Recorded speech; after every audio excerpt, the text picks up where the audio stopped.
નમસ્કાર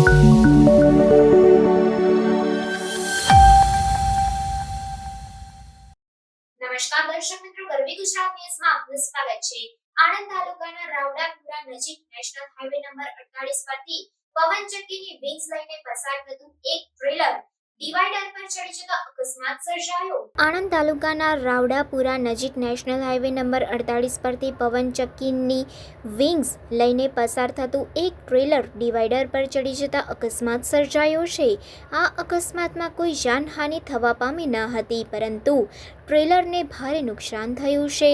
આણંદ તાલુકાના રાવડાપુરા નજીકથી નેશનલ હાઈવે નંબર 48 પસાર થાય છે। આ નેશનલ હાઈવે પર પવનચક્કીના વિંગ્સને લઈને એક ટ્રેલર પસાર થઈ રહ્યું હતું। દરમિયાન ચાલકે એકાએક સ્ટીયરિંગ પરનો કાબુ ગુમાવતા ટ્રેલર રોડ વચ્ચેના ડિવાઈડર ઉપર ચડી ગયું હતું। સદનસીબે આ અકસ્માતમાં કોઈ જાનહાનિ થવા પામી નથી, પરંતુ ટ્રેલરને ભારે નુકસાન પહોંચ્યું છે।